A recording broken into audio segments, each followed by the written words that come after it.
Soy Fernando Díaz Villanueva. Hoy es 21 de septiembre de 2018 y esto es La Contracrónica.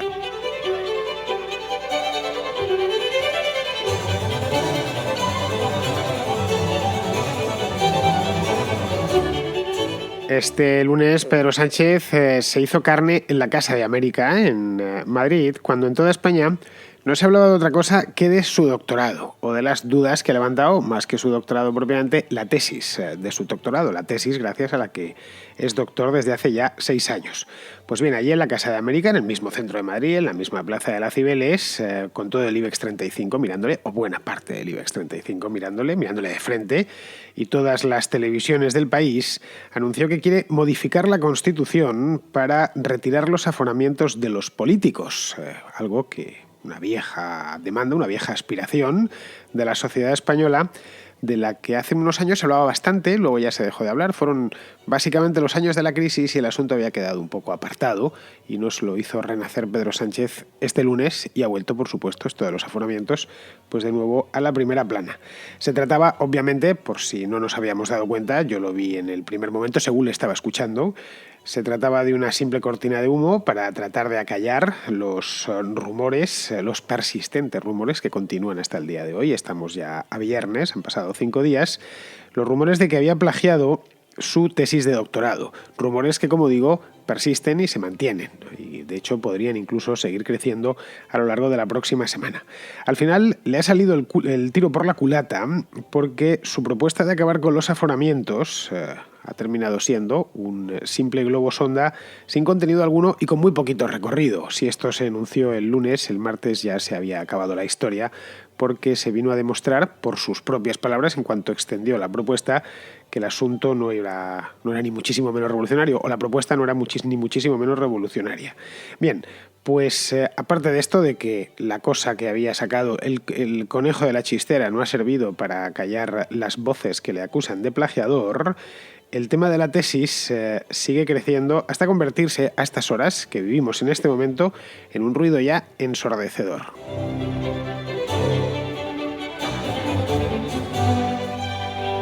Lo del lunes, no sé si visteis, lo del lunes de Pedro Sánchez en la Casa de América. Si no lo habéis visto, me parecería perfecto y me parece de hecho lo idóneo. Para eso estoy yo, para filtraros todos los venenos que hay por la actualidad diaria, que son bastantes, por cierto. Me diréis, ¿qué tragaderas tienes? Pues sí, tengo unas buenas tragaderas, pero es que además de esto, a pesar de todo, este veneno me gusta. Soy como Woody Allen, no sé en qué película, en Manhattan o algo así, que le acusan de querer vivir en Nueva York. Y dice, soy adicto a la basura. Bueno, pues a mí me pasa un poquito lo mismo con estas historias. Bueno, pues esto del lunes, fue una puesta en escena absolutamente soberbia. Estas cosas, la verdad es que a Sánchez se le dan bien. Ya sabéis, el marketing, el farfolleo y todas estas cosas.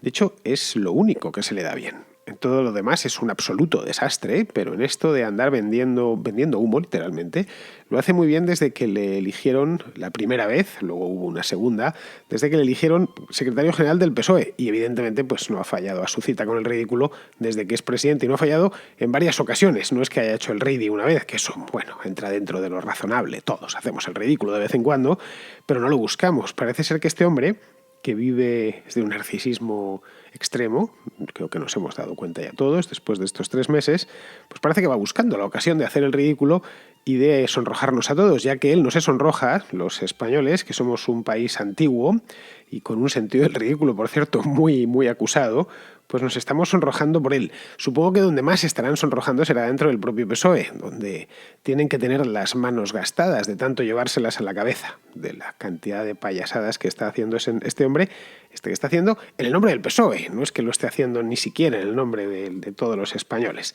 Bueno, como bien sabemos, lo sabemos porque no se habla casi de otra cosa en España. Además, justo el viernes pasado hablé yo sobre este tema. Pues la semana pasada terminó tan magullado, Pedro Sánchez, terminó realmente cascadísimos. Se sucedieron los editoriales de prensa, las noticias, reportajes en televisión, casi dando por acabada la legislatura.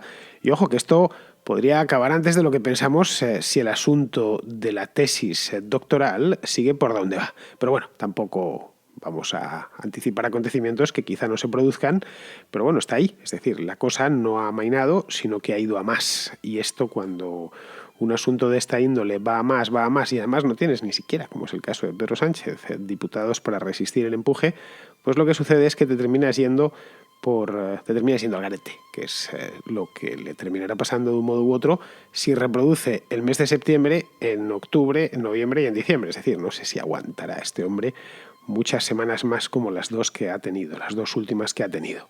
Bien, acabó fatal. Estaba la cosa en Moncloa, estaban encendidas todas las alarmas y durante el fin de semana, supongo que él y todo su equipo tiene un equipo bastante grande, de hecho lo hizo crecer según llegó a la Moncloa, debieron estar todo el fin de semana pasado devanándose los sesos para ver cómo daban el campanazo y ponían fin al asunto. Es decir, para recuperar la iniciativa política que la habían perdido completamente hace justo una semana. De los sesos devanados de Pedro Sánchez y su equipo salió un plan que en aquel entonces no conocíamos, pero que hemos visto su desarrollo y ahora lo podemos hacer ingeniería inversa. Y ese plan constaba de dos partes. La primera, que era mayor gloria suya, es la que pudimos ver todos. La segunda también la vimos, ¿eh? Bueno, evidentemente las dos, la vio más la segunda, pero bueno, vamos a ver las dos partes. La primera, mayor gloria suya en la Casa de América, para celebrar, curiosamente, los 100 días de su gobierno, de su caudillazgo. Yo pensé al principio que eso de la Casa de América era un acto. Ya sabéis que en la Casa de América se hacen muchos actos. Es uno de los lugares centrales de Madrid. Para los que no sepáis qué es la Casa de América, pues es un centro cultural donde se hacen muchísimas cosas, que está en el mismo corazón de la ciudad, frente al ayuntamiento, como he dicho antes, en la misma plaza de las Cibeles. Están todas las banderas de América puestas en la puerta y se hacen muchísimas cosas. Está en un antiguo palacete del siglo XIX muy bonito. Bueno, pues yo pensé que era uno de estos actos que hacen allí, que el presidente había sido invitado y que se había pasado y que aprovechó que el Pisuerga pasa por Valladolid y soltó lo suyo. En este caso, lo suyo era decir que iba a retirar los aforamientos. Pero no, era una cosa que habían organizado desde el gobierno para celebrar los 100 días de gobierno. 100 días que han sido 100 días de verano, sin apenas actividad legislativa, no por nada, sino porque las Cortes cerraron en el mes de julio, a finales de julio, y no abrieron hasta finales de agosto, y hasta que se han puesto a trabajar pues ha pasado a lo tonto mes y medio. Y además es que en 100 días se puede hacer muy poquito. Y no ha podido hacer nada porque tampoco tiene mayoría parlamentaria, ni tiene diputados suficientes, ni nada. Es decir, lo único que se ha limitado es a anunciar que iba a hacer cosas, hacer alguna cagada que otra que sí podía hacer sin pasarla por el Congreso, y poco más. De hecho, no se había visto nada igual. Yo no recuerdo ningunos primeros 100 días con tanto bombo. Y he vivido unos cuantos, ¿eh? Los primeros 100 días de Rajoy, por supuesto. Los de Zapatero también, ambos, los de las dos legislaturas. Los de Aznar también los recuerdo, tanto las del 96, que me pilló en la universidad, como la del año 2000, que fue su gran victoria. No se les ocurrió a ninguno de los que acabo de nombrar. De Felipe González no lo sé porque no lo recuerdo, pero a ninguno de los que acabo de nombrar se les ocurrió montar un cirio de esta categoría a los 100 días de estar en el gobierno. Y además de estar en el gobierno entrando como ha entrado, por la puerta de atrás, tras una moción de censura, etc. Pues bien, se pasó media hora echándose flores y cuando el auditorio iba ya por el quinto bostezo, porque Pedro Sánchez es de estos narcisistas que ni siquiera es ameno. Los hay muy amenos y los hay muy entretenidos. Hay farfollas que te hacen disfrutar al menos con las farfolladas, te hacen disfrutar al menos un ratito. Este ni siquiera el ratito. Pues cuando tenía a la gente ya tremendamente aburrida, se sacó de la chistera el conejo. Y ese conejo consistía en una reforma constitucional para eliminar los aforamientos. Automáticamente eso pasó a todos los teletipos de agencias. Bueno, ¿cómo que va a eliminar los aforamientos? Y que esto viene además directamente de la presidencia del gobierno. Bien, esa fue la primera parte. La segunda parte fue unas horas antes, fue una entrevista en modo masaje con Ana Pastor en La Sexta. O sea, también los que quisimos verla la vimos, aunque fuese solo un ratito, y era insoportable, os lo aseguro. Pero bueno, esa era la primera parte de su ofensiva para empezar la semana con buen pie. Al final empezó la semana con, no sé si con buen pie, pero desde luego con el pie izquierdo, porque desde entonces le ha salido todo mal. Pues bien, tanto la del domingo en el plató de La Sexta como la del lunes en la Casa de América salieron peor que mal. Porque es que es un tipo tan desastroso y tan limitado, un tipo al que se le ve venir tan de lejos, que es como esos trileros del rastro, a los que ya no se ven trileros, pero en tiempo se veían. Bueno, pues estos a los que los veías y decías, bueno, a esta gente se les ve tan la cara de timadores que solo se acercan los tontos y los ludópatas, nadie más se va a acercar se acerca a un trilero de estos. Pues a Pedro Sánchez le pasa algo parecido. La entrevista con Pastor fue de pura vergüenza ajena. Si no lo habéis visto, tenéis posibilidad de verlo porque lo tendrá La Sexta colgada en su página web y además hay un montón de extractos subidos a las redes sociales. Bien, ni una sola de las dudas que tenía la gente, el electorado, se quedaron disipadas, nada, cero. Y además aparecieron muchas más. La emprendió con los medios de comunicación, eso sí, a los que acusó, y esto es real, el que no haya visto la entrevista no se lo va a creer, pero es que es real, les acusó de publicar fake news, tal cual, SIC. No, noticias falsas. Dijo fake news, que es una palabra que, como bien sabéis, lo utiliza muchísimo, de manera muy profusa, Donald Trump. Y luego, además de eso, pues anunció que presentaría una demanda en defensa de su honor, por lo que había publicado medios como el ABC o OK Diario. A ver, un primer ministro tiene honor, pero no pone demandas a los periódicos, por mucho que hayan perjudicado su honor. Porque es que si no se pasarían el día poniendo demandas. No quiero ni pensar lo que se dijo de Rajoy, de todo menos viñetas periodísticas, se le llamaba de todo menos guapo, o del propio Aznar, o de Zapatero. De Zapatero estuvo riéndose toda España o media España durante 8 años. De Felipe González también, que si señor X, que si este tío es un asesino. Pero es que al presidente del gobierno no puede ponerse a denunciar a medios de comunicación porque se ha sentido herido. Esto es lo mismo, igual que lo de los 100 días, esto no se había visto nunca. Un primer ministro no pone demandas en defensa al derecho al honor. Simplemente se aguanta, se la envaina, porque eso digamos que lo lleva incorporado en el sueldo. Pues bien, en este punto, en el paroxismo, afirmó que lo que había sucedido los días anteriores enturbiaba la democracia. Esto me lo apunté en la libreta, que no me lo puedo creer. Que lo que había sucedido es que le habían estado acusando de que quizá su tesis doctoral estaba plagiada. Y digo quizá porque es que no la había mostrado, no la mostró hasta el viernes pasado. Bueno, esto ya sin comentarios. Es decir, atacarme a mí es enturbiar, esta es más utilizó ese verbo, enturbiar la democracia. En todo lo demás, he hecho los highlights principales, en todo lo demás estuvo a la defensiva, esto fue otra cosa curiosa, achacó la venta de bombas a Arabia Saudita como una cosa de Rajoy, estos lo habían hecho los anteriores, nosotros jamás lo hubiésemos hecho. Bueno, lo hubieseis hecho igual porque Arabia Saudí no tiene ninguna, se le pueden vender bombas, en una palabra, no está sancionado y además se hacen grandes negocios con Arabia Saudí, con otros países vendiéndoles armas porque las pagan a tocateja y en ciertas zonas de España no están para decir que no quieren trabajar. Caso, por ejemplo, de la Bahía de Cádiz. Luego dijo que él nunca se negó a apoyar, por ejemplo, se llegó a apoyar a Llarena cuando le puso la denuncia el mes pasado Puigdemont. Esa fue otra buenísima, pero sí lo negó al principio y luego lo afirmó. Pero bueno, la cuestión es que estaba en ese plan. Por eso decía hace un momento que fue algo de la entrevista a La Sexta de puritita vergüenza ajena.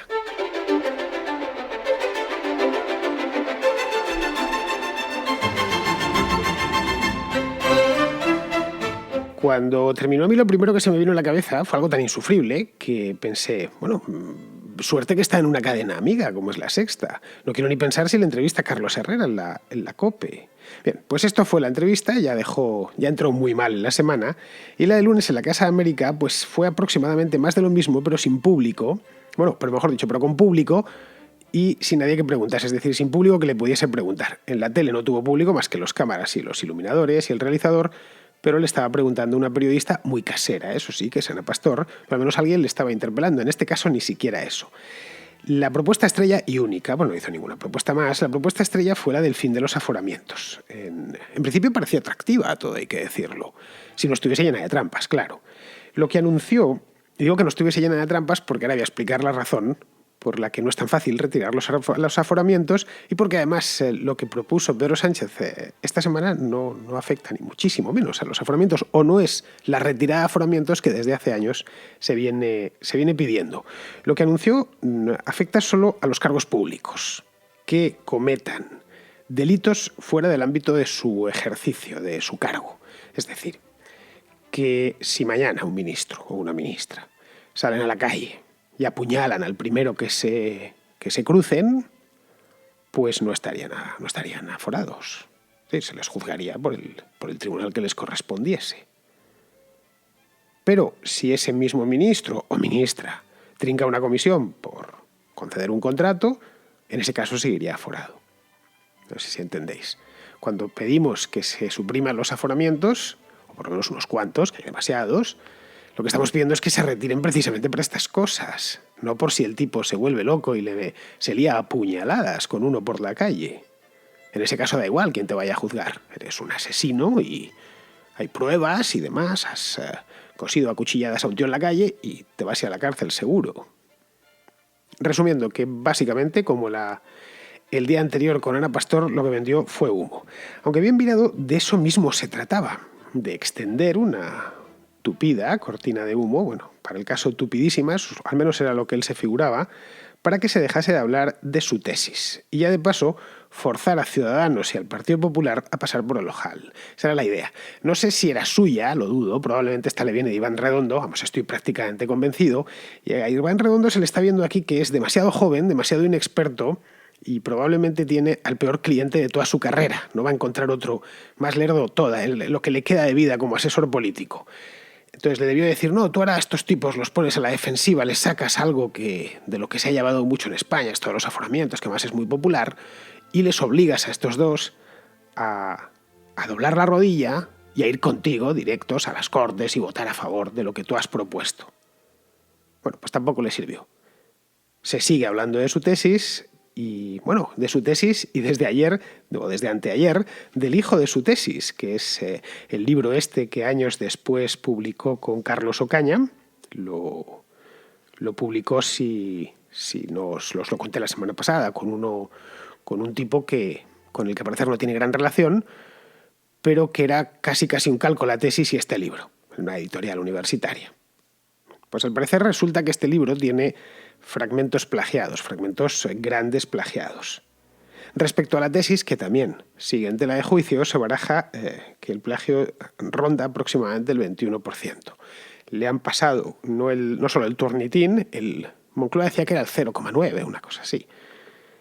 Pero le pasaron otro que se llama PlagueScan, que es muy parecido, es del mismo estilo, y los directivos de PlagueScan dijeron que ellos habían pasado el documento que había facilitado Presidencia del Gobierno y que les había salido un 21% de, entre comillas, plagio, es decir, de coincidencias. No lo sé, los socialistas se han cerrado en banda y han dicho que eso no es plagio, que un 21% es muy poquito, que cómo va a ser eso plagio.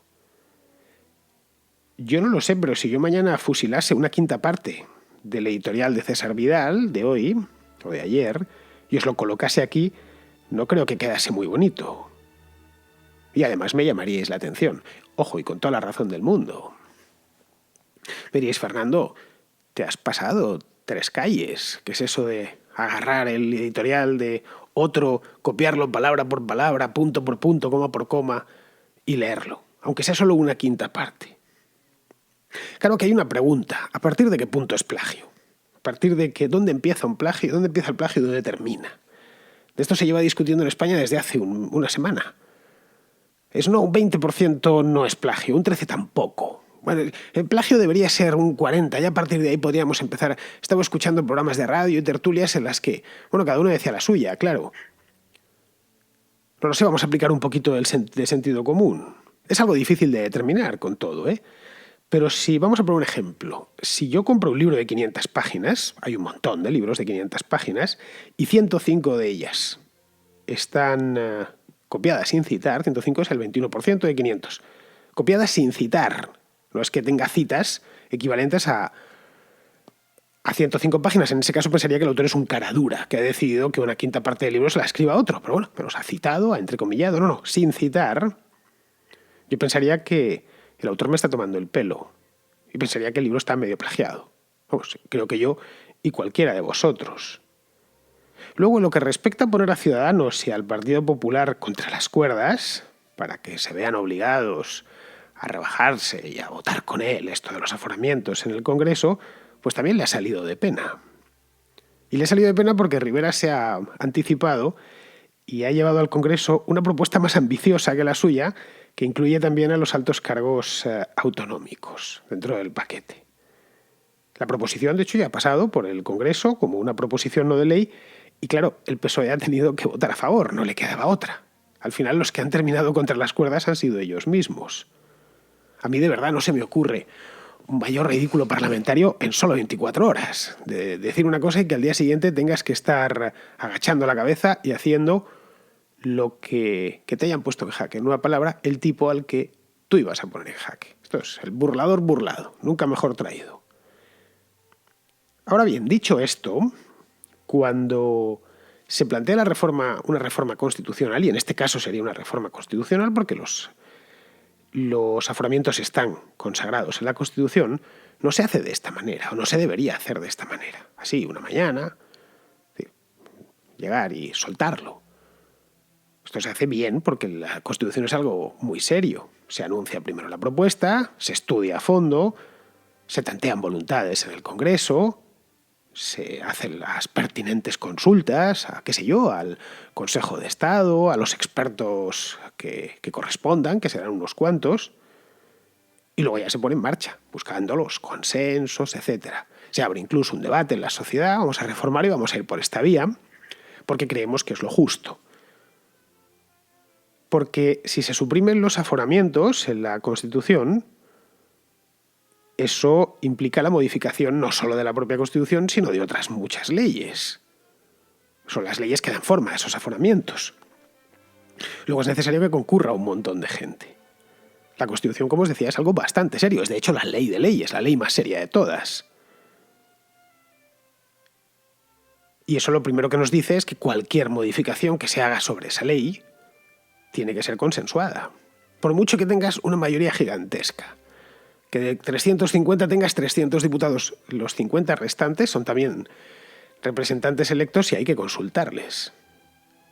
La Constitución española en el 78 se hizo así. Fue una constitución de consenso con muchos defectos, pero no se le puede acusar que fuera una parte del país que se la impusiese a la otra. Parte del éxito que ha tenido, es una constitución que cumple 40 años ahora, dentro de unos meses, ha sido precisamente eso, que representaba a muchos o a una mayoría. Lo que no se hace ni con una constitución nueva ni con una reforma es anunciarla por sorpresa, un lunes, no es por la mañana, para emplear esa reforma como un arma política, cuando estás con el agua al cuello, que es lo que hizo Pedro Sánchez este lunes. Respecto al tema de los aforados, a mí personalmente me parece que hay muchos. Creo que a todos. ¿No? Muchos no sé si sabéis cuántos son. Cuando digo muchos, que son muchísimos. En España hay unos 250.000 aforados. Son unos 230.000, son policías, guardias civiles, militares, etc. Tienen su jurisdicción especial. Y luego los restantes, que son 20.000, creo que es algo menos, 18.000, una cosa así, son políticos y altos cargos de la administración. Eso es lo que hay. Al lado de otros países europeos donde apenas hay un puñadito, 15, 20, a veces simplemente 2 o incluso 1, ¿no? Dices, no, es que en tal sitio solo está aforado el presidente, nada más. Esto se reconoce en la Constitución, no es algo que creasen después de la Constitución. La Constitución en concreto reconoce el aforo del Ejecutivo y del Legislativo. Luego la Ley Orgánica del Poder Judicial reconoce el aforamiento para los altos cargos de la justicia, presidente del Tribunal Supremo, el Tribunal Constitucional, etc. Y luego ya los estatutos de autonomía de cada una de las comunidades autónomas, los de sus respectivos diputados y su presidente. La pregunta, por lo tanto, es ¿por qué hay tantos aforados? Si en otros países hay muy pocos. Bien, pues esto es por una razón, ya se dijo en su momento, hace unos años, cuando andaban todos diciendo que había que retirar los aforamientos. La razón es que en España existe una figura procesal llamada acusación popular. No es una figura muy común, ¿eh? De hecho, yo soy el único país que conozco, seguramente, si alguno de vosotros es abogado, que me corrija, pero creo que es el único país del mundo en el que existe esto. Es una excepción. En otros países acusa el fiscal y acusa la parte damnificada. A mí me han apuñalado, pues le puedo acusar el fiscal y le puedo acusar yo o mi familia. Pero en cambio, en España se puede acusar cualquiera. Puede acogerse cualquiera a esa figura, a la de la acusación popular. Es algo no es nuevo, ¿eh? Es algo que viene desde el año 1812 y se ha ido manteniendo constitución tras constitución hasta el año 1978. Una manera que vieron los diputados en Cádiz de incorporar a la gente en la justicia, ¿no? a la población.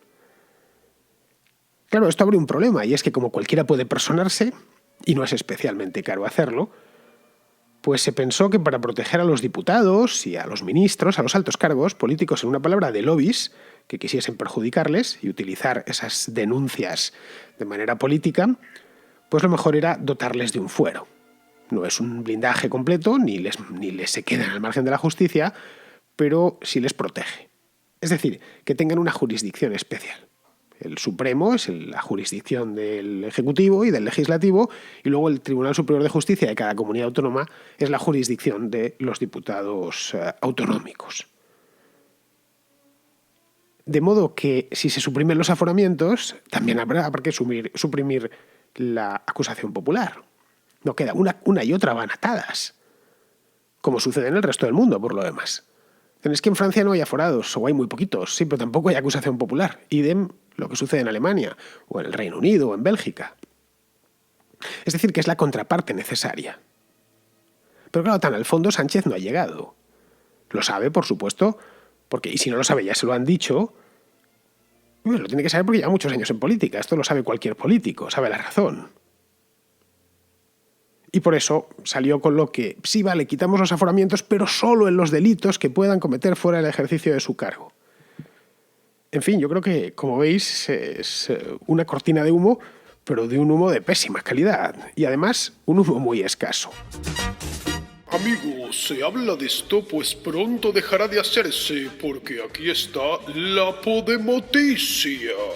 Nos regaló Zaragoza ayer una podenoticia de Tronía de las de primer nivel, que nos la va a contar Aitor. Pues nada, te mando la podenoticia esta del Heraldo de Aragón, que como puedes ver, no quieren que cuerpos esculturales aparezcan en un calendario. Pero en este caso no estamos hablando de un calendario de la guía Michelin, donde aparecen cuerpos esculturales de bellas damas, sino que estamos hablando del calendario de los bomberos del Cuerpo de Bomberos de Zaragoza, donde los cuerpos esculturales que aparecen son precisamente de los bomberos. Y es un calendario solidario que hacen para recaudar fondos. Bueno, pues parece ser que la corporación municipal ha decidido que este calendario va en contra de los principios, bueno, que no reflejan la igualdad y la diversidad de cuerpos y que puede ofender y frustrar a hombres y a mujeres. Bueno, entiendo que a los que ya tenemos una edad y nos sobra algún kilillo, pues obviamente sí que nos frustre, pero vamos, dudo mucho que a mi mujer le frustre, bueno, sí, claro, le va a frustrar ver que está conmigo y no con uno de sus bomberos, pero vamos, dudo mucho que le lleve alguna frustración en su propio cuerpo el ver pues unos tíos que están súper bien cuidados, musculados y que precisamente ha de ser así, porque nuestra vida depende de ellos, o sea que no lo hacen por estética, lo hacen porque necesitan ese tipo, bueno, necesitan estar en forma y bueno, habrá un bombero que no esté tan en forma porque sea más mayor, pero vamos, en general todos tienen un buen cuerpo porque entrenan mucho y entrenan mucho para salvar vidas. Y yo creo que es algo digno de alabanza y que, joder, pues claro que si además encima con el calendario pueden sacar dinero para una buena causa, bienvenido sea, no sé, esto se está yendo de madre y estamos ya en un nivel de censura y de puritanismo progresista que de verdad da mucha pena porque, no sé, se supone que era al revés, ¿no? Que el destape, la liberación de la mujer, la sexualidad, etcétera, era algo, una conquista, se supone, de la izquierda, pero bueno, yo no sé, quizá estamos viendo esa especie de censura o de censura comunista propia de, no sé, de China o de la China de Mao, una cosa así. Bueno, que ahí te dejo la buena noticia que es espectacular. Bueno, pues más o menos ya sabéis de qué va la cosa. Seguramente lo sabríais muchos de vosotros porque Aitor ha sido uno de los que me ha enviado la buena noticia, pero me han llegado, no exagero, 10 o 12 mensajes al WhatsApp del programa informándome de esto. Además, ya tuve ocasión de verlo ayer yo por Twitter. Bueno, más o menos lo sabéis, pues resulta que los bomberos de Zaragoza han decidido crear un calendario para las Navidades, como hacen muchos cuerpos de bombero, policía, del SAMUR y esas cosas, para pues, sacarse unas perrillas, qué sé yo, bueno, y además por verse en el mismo calendario, que eso siempre también es una satisfacción, ¿no? Sobre todo si tienes el cuerpo de los bomberos de Zaragoza. Yo la verdad es que tampoco podría ser sacar en el calendario, pero no lo compraría nadie, la gente le daría la vuelta, pero claro, estos tipos es que están cuadrados, literalmente. Bueno, la cosa es que han sacado el borrador del calendario y les ha parecido mal a los que gobiernan en Zaragoza, que son de Podemos, son de Zaragoza en Común, y les ha parecido mal porque la propuesta que le han hecho, porque corresponden las fotos a un modelo específico de físico de hombre musculado en posición de vigor, que según parece es algo que no se corresponde con las políticas feministas del ayuntamiento. Y eso no les gusta, así que han dicho que nada, que se olviden. Así que los bomberos, la Asociación Cultural de Bomberos, que es quien edita el calendario, pues les ha propuesto otras cosas, les ha propuesto para hacer otras fotografías, pero claro, no sabemos si les va a gustar porque lo que no les gustaba de esto es que era un modelo basado en valores de fuerza y virilidad, que no es el imperante, sino un modelo que se quiere idealizar. Han pedido que esto, por favor, que se acabe porque obedece a una lógica heteropatriarcal. No sé vosotros, pero la verdad a mí me ha dejado un poco impactado. Van a sacar a los bomberos enclenques o gordos, si es que encuentran alguno. Pues que no hay en los bomberos, afortunadamente, a Dios gracias. Los bomberos tienen que estar en buena forma física. Son los tipos que te van a rescatar en un incendio. Lo que me ha matado ya totalmente ha sido lo de los valores de fuerza y virilidad. A ver, que es un simple calendario para vender en Navidades. Y entiendo que la fuerza y la virilidad pues venden bastante mejor que no sé, que sacar a unos hombres débiles y afeminados. No sé, son bomberos, no seminaristas. Yo si quiero pluralidad, pues me voy a la playa. Un día de estos de familias. Que uno se harta a ver tíos embarrigados jugando a la pelota y con las palas esas y al tenis y no sé qué. En cambio, si quiero comprar el calendario, pues procuro que los que aparecen en el calendario estén de buen ver. Pero bueno, esto lo que nos viene a decir, de nuevo, y lo he dicho aquí muchas veces, es que con esto del feminismo nuevo, el feminismo este radical, tenemos a los puritanos de nuevo aquí. Que este mismo calendario no se hubiese podido sacar hace 40 años con Franco. Bueno, pues ahora tampoco se va a poder sacar. Bien, seguimos. Sobre el programa de ayer, de Brasil que hice Bolsonaro, Isidro, que es un español que vive en Brasil, me envió un mensaje sobre el tema que es largo, pero es muy ilustrativo. Y quería darte la enhorabuena por el programa que dedicaste a Jair Bolsonaro, porque realmente creo que conseguiste algo que no me parece fácil. Resumir en pocos minutos, presentar a este candidato, ahora debido a este infeliz atentado tan conocido, y sobre todo pintar el cuadro, ¿no? Las pinceladas más importantes de lo que es el panorama político actual, tan complejo, debido también a las peculiaridades de este país. Añadir que aquí, quitando el sector del electorado más convencido, aquel votante más acérrimo del PT, el resto y buena parte de la población sí está sorprendida por el trato que le están dando los medios extranjeros a Jair Bolsonaro, de encasillarlo, también algunos aquí de Brasil, de encasillarlo en una derecha tan extrema. Porque si bien se entiende que muchas de sus propuestas, como las que comentaba, pueden chocar a un ciudadano europeo, también se considera que no se puede juzgar fuera del contexto de la realidad cotidiana brasileña, que incluso, y estoy pensando ahora, por poner un ejemplo en la violencia por arma de fuego, incluso infelizmente es diferente a lo que tenemos en varios países vecinos aquí en el cono sur del continente americano. Y también porque en lo tocante al resto, digamos, de su programa, al menos hasta el punto donde él y su equipo han querido concretar, estoy hablando de la economía, estoy hablando de reformas, seguramente para un ciudadano europeo, sobre todo, y más aún para un estadounidense, le pueden parecer hasta tímido, ¿no? Es decir, oye, sí, pretende liberalizar el mercado brasileño, pero tampoco estamos hablando de reformas de gran calado. Lo que propone es una vuelta de timón, claro, después de 16 años de gobierno del PT, pero en fin, querer reducir la carga impositiva de Brasil es algo que hasta lógico, porque ha derivado en algo realmente ciclópeo, es altísima. También disminuir el entramado burocrático que tenemos, ¿no?, a nivel de Unión, de la República, de los estados, de la municipalidad, que realmente en Brasil son laberintos kafkianos. Es una carga económica para el Estado, pero es un lastre, ¿no?, para el día a día del ciudadano y sobre todo aquel que pretenda ser emprendedor. Y también, desgraciadamente, abre aún más brechas para que la corrupción, que sabemos aquí está muy extendida, vertical y horizontalmente, pues campe a sus anchas. Claro, faltó, no tuviste tiempo hablaste del que él pretende sea su vicepresidente, el general Mourou. Él también ha llegado a un acuerdo con un economista famoso, Paulo Guedes, de cierto prestigio, de ideas liberales, para que él fuese su supuesto ministro de Economía. Y bueno, él mismo reconoce que él no es economista, no sabe, tiene las ideas más o menos de lo que le gustaría, ¿no? El nuevo rumbo que debería tomar Brasil en la economía, tanto interna como externa, pero bueno, que deja todo eso en manos de este profesional, Paulo Guedes. Yo creo, por lo que palpo aquí, que tiene mucha reacción en su contra, debido, pues, sobre todo a que es un tipo que porfía por ser políticamente incorrecto. O sea, en un mundo donde globalmente estamos sufriendo la tiranía de la corrección política, él no es que no lo sea, es que parece que se esfuerza por ser lo contrario. Y se ha creado enemigos, pues bueno, hasta en la Globo. Sabemos que el periodismo puede ser el cuarto poder, ¿no? Es un dicho. Aquí en Brasil se dice que la Globo es el cuarto, el quinto y el sexto.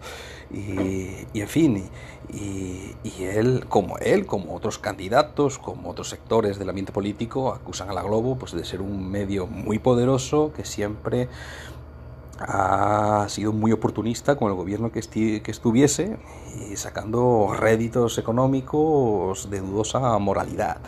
Entonces, claro, ahí se ha metido, pues, con buena parte de los poderes fácticos de Brasil. También no se le perdona que sea militar, como su futuro hipotético vicepresidente, ¿no? En un país donde buena parte de la intelectualidad, también dominada por la izquierda, bueno, pues no paran de traer a la memoria el régimen militar que se vivió aquí en Brasil, y en fin, que ven inconcebible, ¿no?, relacionar democracia, pues, con alguien que venga de este mundo. Pues muchas gracias, Isidro. La verdad es que el mensaje que me has enviado es extraordinario, sirve además de complemento perfecto al programa que hice ayer. Creo que a Bolsonaro, ya después de esto, del programa que hice más tu llamada, ya creo que le hemos fichado, le hemos hecho la ficha completa. Vamos, que para los oyentes de la Contracrónica, este hombre no tiene ya ningún secreto.